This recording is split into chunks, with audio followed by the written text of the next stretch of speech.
Mario to Master Chief, That game is awesome. 8-bit to high def, the battle is on. It's one team trying to beat the other team.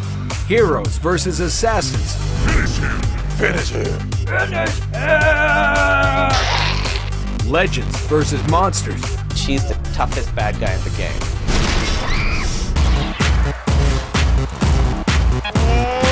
Boom shakalaka! We're counting down the top 100 video games of all time. Cool.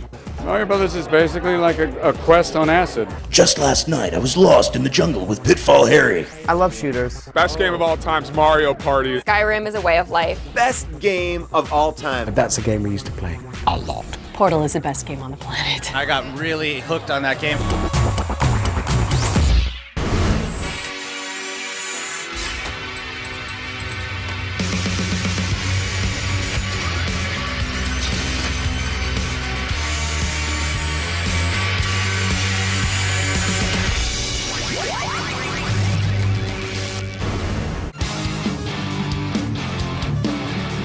And now, Up, Down, down. Left, right, B-A-B-A. Select start.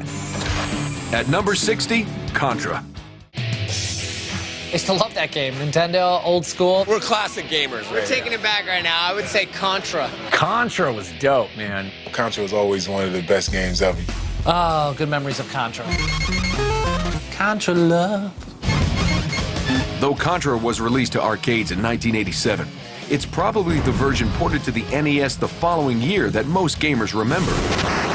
The cover was just two Schwarzeneggers. Yeah. Just going like that. Yeah. Started with just you like somersaulting into the jungle, and then you would just immediately shooting aliens. Now I think about it, Contra was pretty much Predator. Up to that point, I'd played games like Zelda and Mario that were all cute little Nintendo games. And along comes this game with these badass kind of Rambo Marine-looking guys with these crazy laser weapons against these insane aliens from space.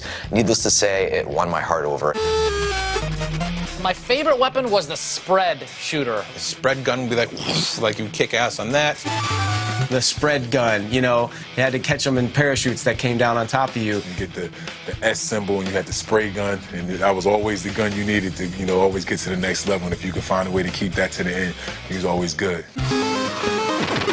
Contra was an extremely difficult game. These were the kind of games when you were young in the 80s and 90s that you would just be willing to play these masochistic experiences. Play that game forever. It took me probably like 2 years to beat it. I had to use the code to beat it, otherwise I would never have beaten it. For most players, the only way they ever beat Contra was using the Konami code. Up, down, left, right, B-A-B-A, start, or select start. Up, down, left, right, B-A, select, start. Up, down, left, right, B-A-B-A, select start, two-player. At this point, I would usually just start slamming the controller into the ground. You get 30 guys, beat Contra, and then go have pizza. It was awesome. Contra was a great game.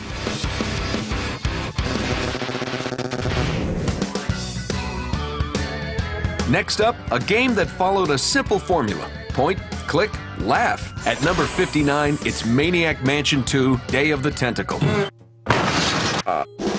Oh my god, Day of the Tentacle? This game was amazing! Maniac Mansion 2, Day of the Tentacle is an example of a weird, warped game. Released for the PC in 1993 by LucasArts, Maniac Mansion 2 is a point-and-click adventure game that follows Bernard Bernoulli and his pals as they try to thwart a disembodied tentacle's plans to rule the world. I feel like I could take on the world. Day of the Tentacle is awesome because it's got a tentacle in it, and I mean, tentacle is funny to say, also funny to fight. Only Tim Schafer would make a game called Day of the Tentacle. I often refer to Day of the Tentacle as the last time I had fun making games. If Maniac Mansion 2's storyline wasn't silly enough already, players progressed through the game using a malfunctioning time machine made from a portable potty. Bernard, float over here so I can punch you. We thought it would really be fun that the kids were traveling through time and solving stuff. We really didn't have much more than that. I mean, obviously we had to do a lot of really rigorous scientific research to figure out all the time travel aspects of that game, because I think it's got a lot of respect of a lot of very serious physicists. This must be that Woodstock place Mom and Dad are always talking about. Maniac Mansion 2, Day of the Tentacle was a groundbreaking fusion of comedy and gaming and will forever hold a cherished place in video game history. It was one of the few games where I just remember laughing out loud so many times while playing the game. It was just so ridiculous. That thing is a blur of like laughing, spitting up things out of my nose, and just like the ridiculousness of time travel. And I always have a warm place in my heart for Day of the Tentacle. Up next, a title that proved a massively multiplayer game was not only possible, it could be incredibly fun. At number 58, a world that is Ultima Online. Ultima Online is pretty much the only game I played in college. It just changed the whole way we look at video games. Released in 1997, Ultima Online pushed the boundaries of gaming and social networking to help create a new genre with an ever-evolving game world, a user-driven economy, and player versus player combat. We could see the emergence of the internet. We could see the emergence of this connectivity. We knew already the power that would be there if we could create a successful game. Richard Garriott, who took his Ultima money and built himself a castle and sent himself into space. He made that much money from Ultima because it was that popular. Ultima is a franchise that, defined RPG gaming. There's a lot of things that owe a debt of gratitude to Ultima and what it did.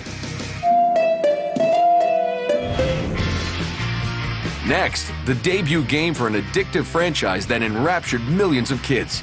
It was an insidious game that stole the minds of our nation's youth. At number 57, gotta catch 'em all, it's Pokemon Red and Blue. Pokemon? Okay, I mastered that. You're Ash Ketchum, and you're like, you're on your quest to go hunt and catch and collect all the Pokemon in the world. This game was the must-have game for the Game Boy. You had to, catch all of the 150 plus Pokemon and then pit them against each other. Why? I have no idea. The dual releases of Pokemon Blue and Pokemon Red introduced gamers around the globe to Pikachu, everyone's favorite yellow electric mouse. Wait, he was a mouse? Pikachu! I've always felt that Pokemon had something to do with retribution for World War II. Torturing the parents. Apparently the Japanese are still fighting the war. Whether you were down with Pikachu or not, there's no denying that tons of other people were. The first Pokemon game ranks as the best-selling RPG of all time. I have so many fond memories of going about to different places and capturing all the Pokemon. I beat the whole game. I collected every single Pokemon. I filled up my Pokedex. I love the game. It's just one of those old school games they just haven't, you can't remake it. Coming up next, Warrior is about to die. Valkyrie needs food. It's time to throw down the gauntlet and take on one of Disney's toughest baddies.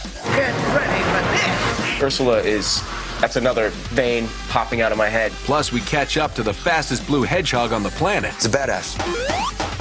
But first, although Contra made it famous, which game was the Konami code invented to help defeat? The answer when the Top 100 returns.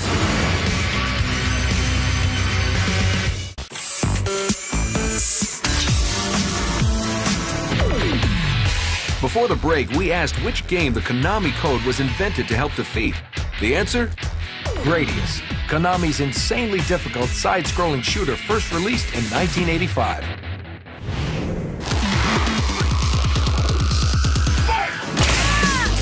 Get ready to bust out your best Ultra Combo. That felt good to me. At number 56, it's Super Street Fighter 4. Fighting games were all but KO'd when Capcom released Street Fighter 4 in 2008. Okay, Daddy. Well, in 2008, fighting games were on a downfall. Not a lot of people were playing fighting games. But when Street Fighter 4 came out, it brought back everyone together. It brought everyone back to life. SF4 brought fighting games back to life, but it was Super Street Fighter 4 that set the bar for what a modern brawler could be and got everyone back on the sticks. It's the biggest time in the history of Street Fighter. Everybody knows this game. I used to do the old, when Street Fighter first came out. That's when it was easy. Now it's reached too many levels for even me to hang with. I love playing that sumo. because I can't play it at all, but for some reason I know that one sumo is like super flappy arm. Like he's like big and fat, and then he's like, he can almost beat anyone. Super Street Fighter 4 is one of the best fighting games I've ever played.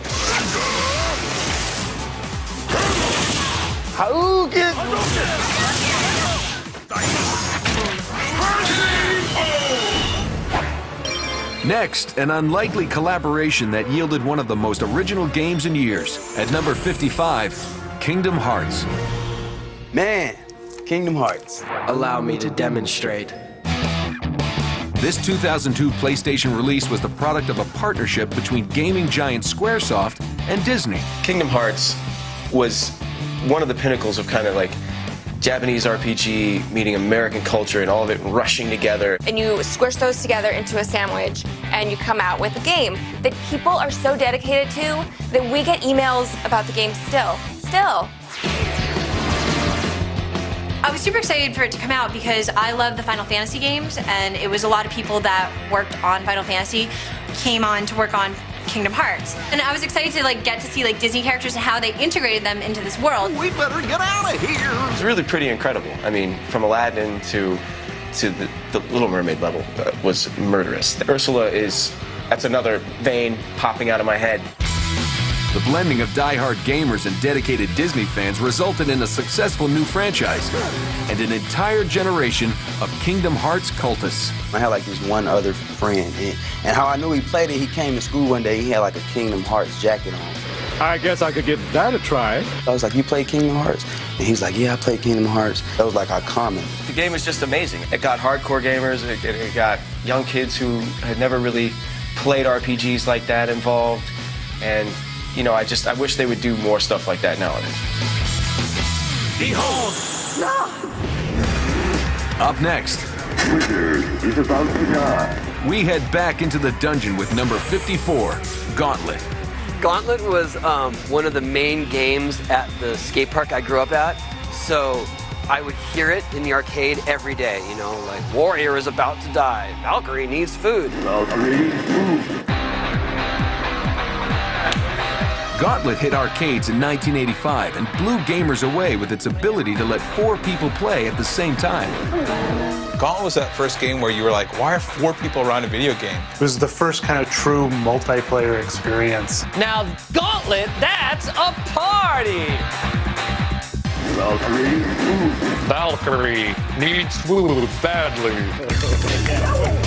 There's 4 different joysticks, and you would pick 4 different characters.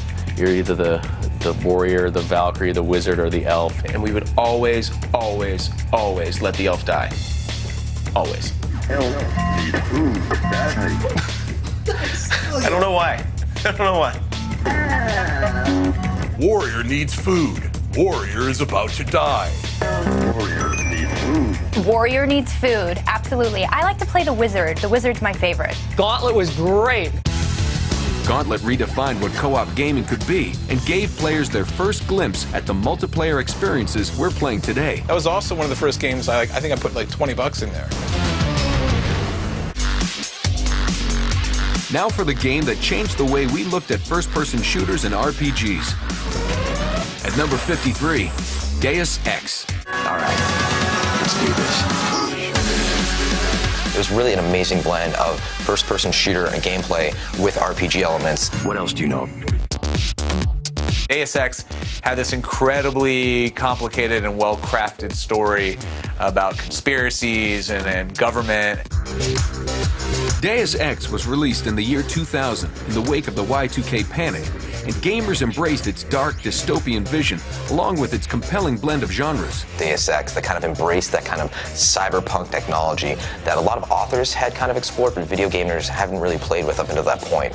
Deus Ex ushered in a new era of complex gameplay. Suddenly, players were given freedom of choice, with each decision impacting the storyline. One of the first games that allowed you to do things your own way. You weren't just a dude who got a flamethrower. You could manipulate how you wanted your character to be in the game. They could solve puzzles in any number of ways. They could sneak past the giant mech, they could take it down with combat, or they could hack it and reverse it and make it fight for them. I don't have time for games. It wasn't just that you were, going through this game and looking for a solution and getting to the end. I mean, you were having to write your own story. It is the start of making choices, and making choices matter to gamers and affect on how the games are perceived and played, and that's why Deus Ex is a classic.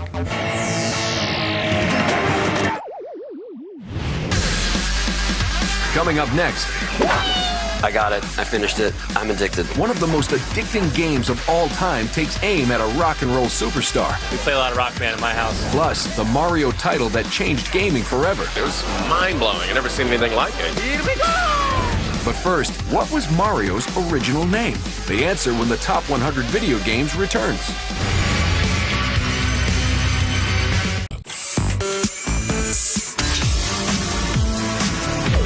Before the break, we asked, what was Mario's original name? The answer? Mr. Video. Not only did the name Mario come later, so did his ability to jump. Next on the countdown, a game that truly rocks. At number 52, Rock Band 3. It allowed just about everybody to be a rock star, you know, and you could live vicariously through that game. My girlfriend's super into that, so we play a lot of Rock Band in my house.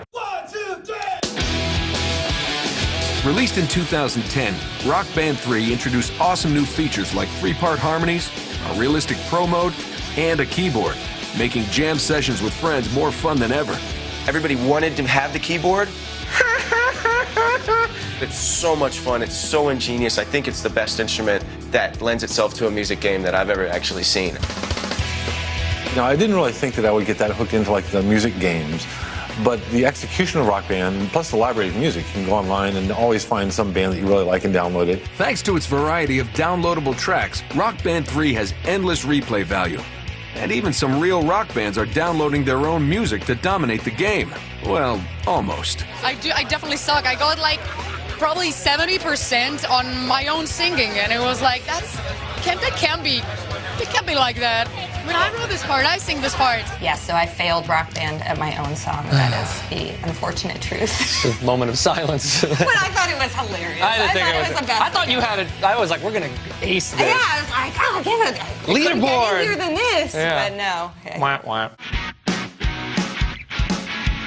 Real-life rocker or virtual virtuoso, Rock Band 3 proved that anyone can be a star. My dad's on the drums, my mom's on the mic. I'm usually playing guitar or keys, and, you know, it's really an amazing thing.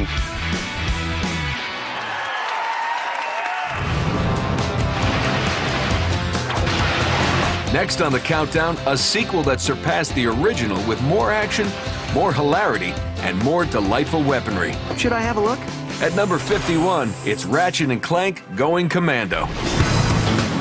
Released in 2003 for the PlayStation 2, Going Commando featured Ratchet, who was a... wait, what the hell was he exactly? Some sort of rodent thing, like a squirrel, fox, hybrid that can talk and is like a spaceman? Well, whatever he may be, Ratchet teams up with his robot pal Clank to bring peace and justice to the galaxy. So you sell these gadgets? For the sequel, we had to figure out what can we do to top all the crazy weapons that we had in the first game.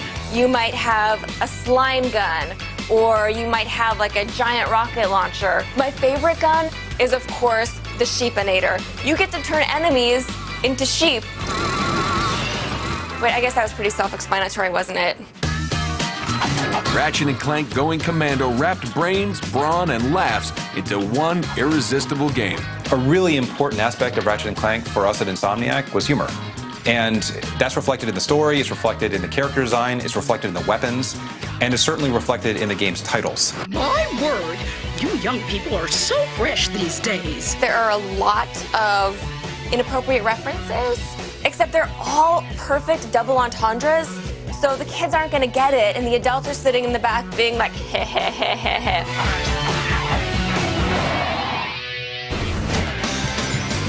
Next up, a blindingly fast blue furball who gave Mario a run for his money. At number 50, Sonic the Hedgehog. Sonic the Hedgehog. Yeah, most definitely Sonic. Sonic was awesome. I love Sonic the Hedgehog. He's a badass. Sonic the Hedgehog was Sega's answer to Mario, giving the company a recognizable mascot and players an alternative to Nintendo's famous plumber. Sonic the Hedgehog is the first game that made you rethink how much you loved Mario. Sonic was the Mario Brothers for the Sega Genesis. I used to play it almost every day when I was younger. I mean, I don't know exactly what it was. It kept my attention. I guess a lot of games don't keep my attention, and that was one of the games that did. I like Sonic the Hedgehog because it brings me back to the glory days when I used to be good at video games, and I really thought that one day I could see a hedgehog and he'd be doing the same thing. Released in 1991, Sonic the Hedgehog gave gamers an attitude and velocity they hadn't seen before in a side-scrolling mascot. When Sonic the Hedgehog came out, it kind of blew us all away because this was the first video game character you could play that had sneakers on. He had a bad attitude, and it was more rock and roll than Super Mario. He was cute, but also kind of feisty. Sonic the Hedgehog was the first game that really sucked me in, and I cannot tell you how many times I heard Sega, and then he was like, doo, doo, doo, doo. That stuck in my head. I did that. The no-no hand from Sonic. Sonic the Hedgehog finally gave Sega a popular mascot and gamers a new series that's still speeding along today. Sonic the Hedgehog was classic. And next on our countdown, a game that's probably in your pocket right now. Launching onto our number 49 spot, it's that madly addictive puzzle game, Angry Birds. I got it. I finished it. I'm addicted. You know what? I just got hooked on Angry Birds. Angry Birds was the game that the entire world played for about 1 year straight. Angry Birds was the world's response to bird flu. We took the decapitated heads of diseased poultry and we launched it where? Into a fort filled with pigs. I hate those pigs. Those pigs. I want them to die. First released in 2009, Angry Birds' elegant physics puzzles managed to ensnare even the most casual gamer. I remember I was playing it for a while and I started getting really into it. And I was like, oh, I want to finish this game and I want to get all 3 stars. And I can honestly say I've completed all levels 3 stars. Angry Birds has guided me through many airports and flights and waiting rooms. If they're ever stuck in traffic, which I sometimes am, or maybe I shouldn't admit to playing Angry Birds in traffic. I wouldn't do that, people.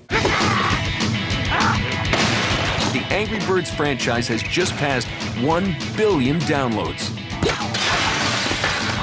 Angry Birds, they're on top of it. They put out new content regularly. They keep everybody playing. It doesn't get old. It's not going away.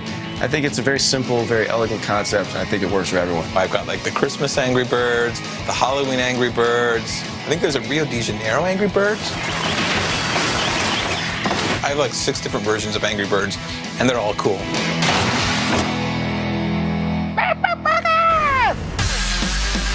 Coming up next, Bo knows Tecmo. You try to get 99 yards per every rush. Like Rockstar knows the Old West. John Marston marries a hooker and is blackmailed by his government. Just the story of my life. Plus, Mario has to save the princess again. We all know what Mario really wants. Here we go! But first, which game character's name is also the name of a gene on chromosome 7 of the human genome? The answer after the break.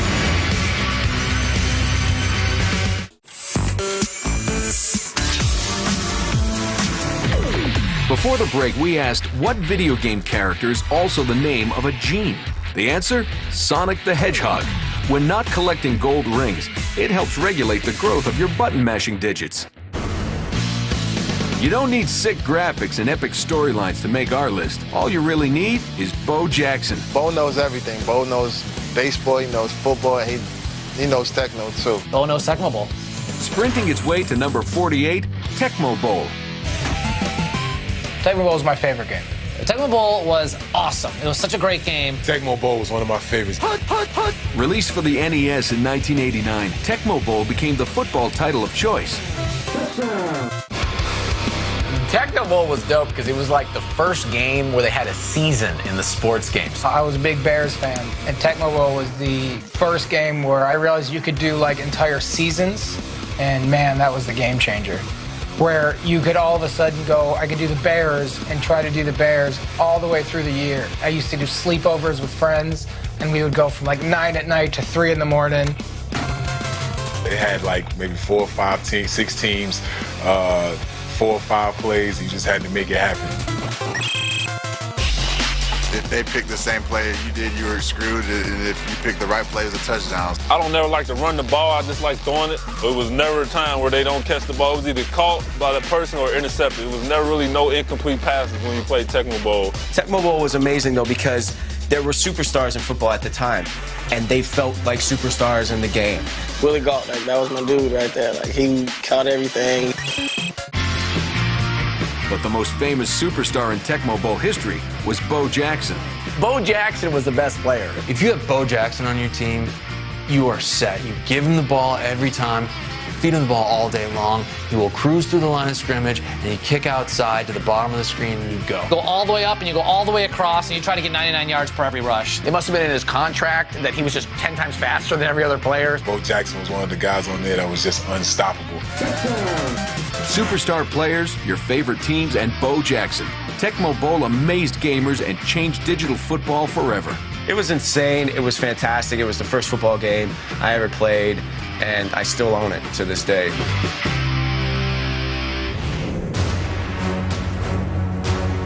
Next up is a game that entranced millions. At number 47, Step Into Myst. I think Myst is one of the most influential games of all time. A PC adventure game released in 1993, Myst gradually and hypnotically revealed its secrets. When that game came out, it was so beautiful, it was so immersive, it's eerie, it's spooky, it's scary. It was really the connection, I think, between the high-resolution graphics and the sound effects. I just knew I would take up too much of my life. Like, I wouldn't be here on television. I'd be sitting in an apartment alone in Burbank still playing Myst and just covered in Cheetos. There were no enemies to fight, and your avatar couldn't die. Just a seriously weird island to explore and puzzles upon puzzles to crack.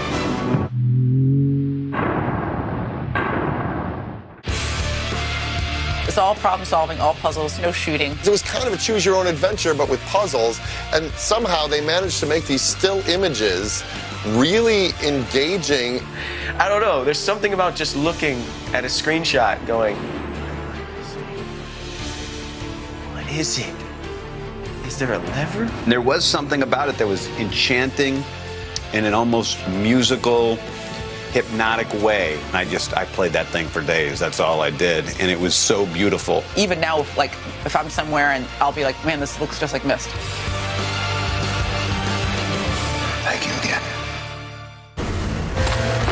It's off to the Wild West for the game at number 46, the immersive open-world Western adventure, Red Dead Redemption. Red Dead Redemption is every great Western. Red Dead Redemption put players in the dusty boots of John Marston and dropped them in the middle of a modern spaghetti Western. John Marston marries a hooker and is blackmailed by his government to go kill his former gangs.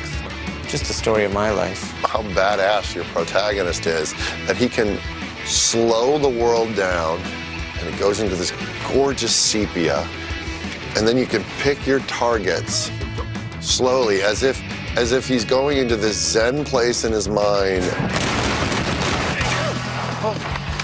Red Dead Redemption didn't just give you missions, it gave you the ability to explore a continent's worth of gaming possibilities.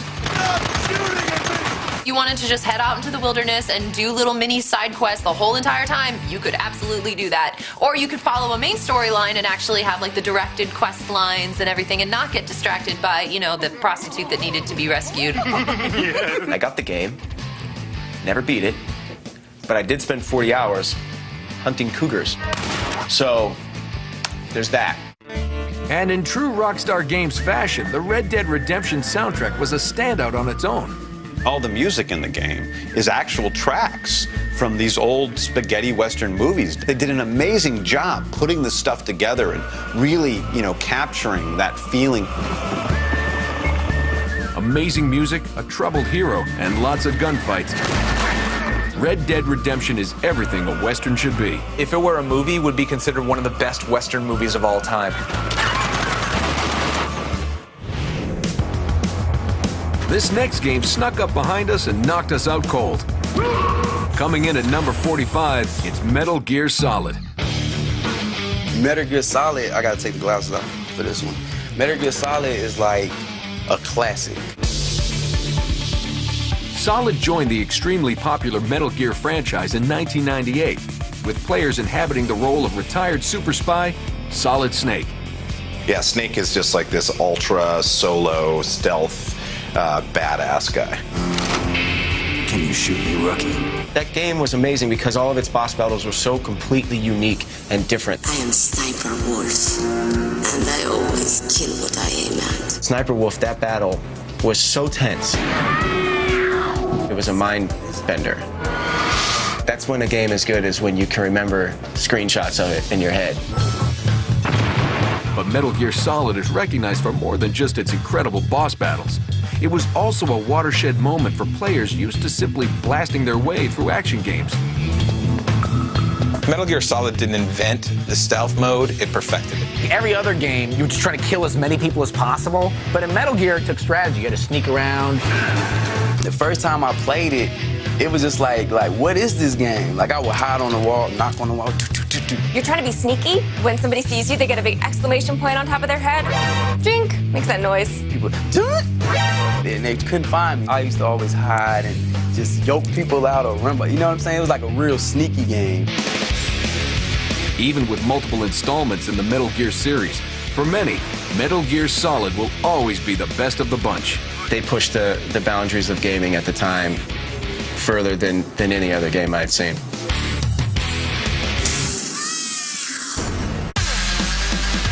Coming up next, one of the most controversial game series ever. What about the 300 people you killed just driving around? Takes on one of the most difficult. It was face melting. Plus, the game that changed Mario forever. Oh, this is really scary. It's 3D. It's real. But first, which of these is the best-selling game in the Mario Brothers series? The answer when we return.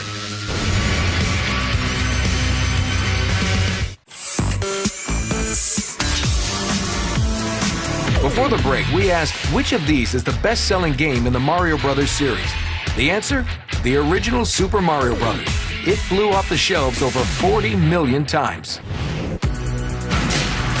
Our next game is the most recent release in a series that's as groundbreaking as it is controversial. Number 44, Grand Theft Auto 4. Released in 2008, GTA 4 became an instant classic. Grand Theft Auto 4 is a lot like Grand Theft Auto 3, but it's a big upgrade in terms of graphics, in terms of the overall gameplay of the world.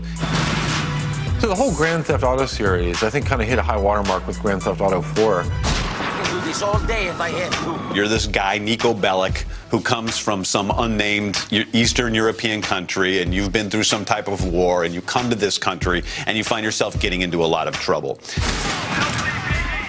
Yeah, I love Niko Bellic because he's just so, he's tired. I don't know, something about that. I'm not saying I feel that same way, but I identify with Niko Bellic. Also, probably the same taste in clothes. I always felt kind of skeevy after playing as this Russian mobster. The fact that he was dating that American girl. Oh, hey, Niko. Plus, my wife's sleeping in the other room, so I felt like I was cheating, like living this other life. Niko, it's not quite as evil as Grand Theft Auto 3, which might be better. I might be able to sleep better at night after playing Grand Theft Auto 4 than Grand Theft Auto 3, because Niko does seem to have a soul. He's trying to decide if he's going to live a good life or a bad life. But the thing is, even if you pick a good life at the end, he's like, oh, I picked the good life. And I was like, okay. What about the 300 people you killed just driving around? But the creators of Grand Theft Auto 4 didn't forget the simple pleasures that made the series so popular in the first place. So awesome. I call it Murder Ride. That's I don't play the missions. I just get in a car, jack it, just start running over people. Or sometimes I'll just start cracking on people and just murdering them just solidly. The hardest I've ever laughed playing a video game was with Grand Theft Auto 4.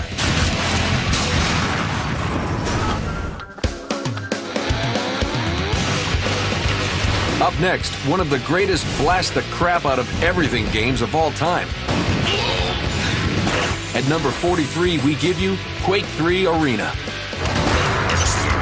If you've got balls, if you've got game, and you really want to step into the real first-person shooter arena at the highest level, I think it's Quake 3. Released to PCs in 1999, Quake 3 Arena strove to be pure multiplayer rocket-blasting fun. And it was a lot of fun. I mean, I loved Quake. That game, you know, inspired a lot of other games. Every moment of the gameplay has to be fun. You know, it has to be fun what you're doing at the keyboard and the mouse, you know, as you're moving around, jumping and shooting at things. And while shooting at anything that moves sounds easy, not getting blown to jibs by the legions of fanatical id fans was anything but. Quake 3 Arena's introduction to jibs in the modern lexicon has led me to walk around constantly looking for blown-up pieces of people.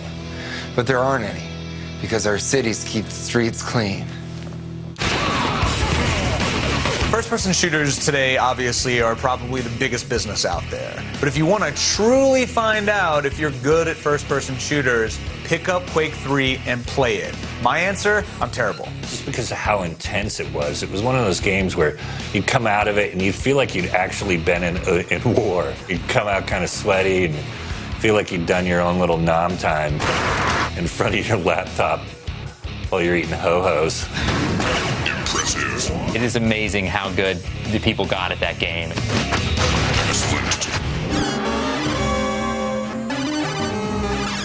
And now, a side-scrolling adventure that challenged, befuddled, and slowly drove an entire generation of players insane. This game was the difficulty equivalent of repeatedly slamming your head in a car door. It was agonizing. It was kind of fun at the same time. At number 42, it's Ghosts and Goblins. Frustration, anger, it's when I discovered I had a vein in the middle of my forehead that could almost burst open. But I kept on going back because who doesn't want to fight evil in your underwear? Just face melting. You got one hit, maybe two if you're lucky. Next hit, you're dead. Sorry, kid, go home. You're a knight, and you have to go rescue your girlfriend or the princess from like these evil goblin guys. And when you get hit, your armor disappears and you're just in your underwear, which is humiliating because not only are you fighting demons, now you're also just in your underwear. That's like two different nightmares I have combined into one. Released in 1985, Ghosts and Goblins is considered one of the hardest games ever because to truly defeat Satan, you have to beat every level twice. Oh, the thing that drove me mad about Ghosts and Goblins, I went through it twice, got to the top, destroyed that weird monster thing, and I'll never forget, at the very end it says, congratulations, with no S at the end. How hard is it to just say congratulations?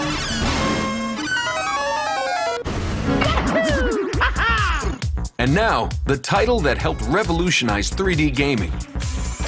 Landing at number 41 is Super Mario 64. Here we go! Definitely Super Mario 64. Bigger worlds, badder bosses, everything was more fun. I had to finish it. I was obsessed with it. Mario Brothers on steroids.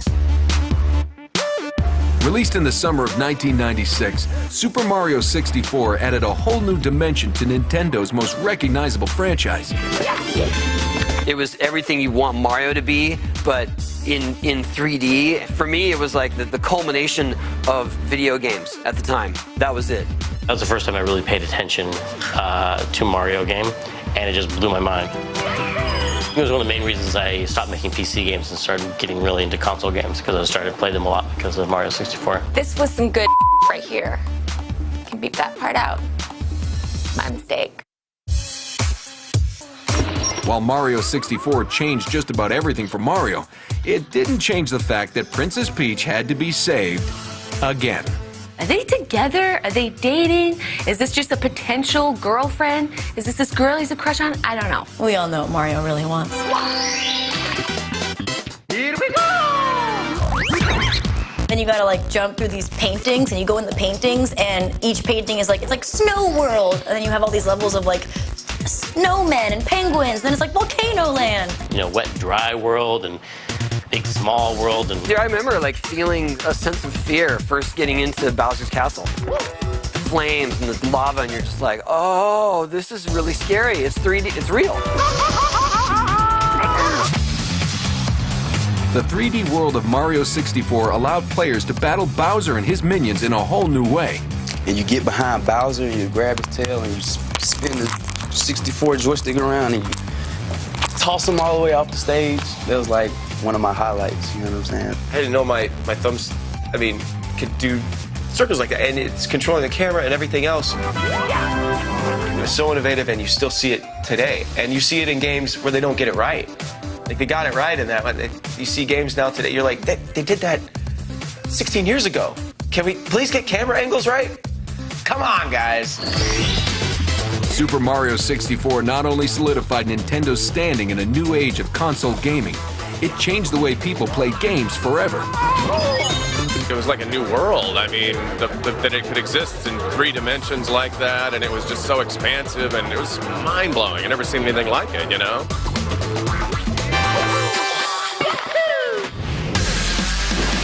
Coming up on the top 100 video games of all time. Definitely a Halo guy. Master Chief shoots them up. Mike Tyson knocks them down. Mike Tyson. I was coming after his ass. The biggest games of today. Joker and Bane and Clayface. They're untouchable, man. Take on the all-time classics. It was a hack and slash game, but sweet. And only one will survive. Best game of all time. We're counting down the final 40 when the top 100 video games of all time continues.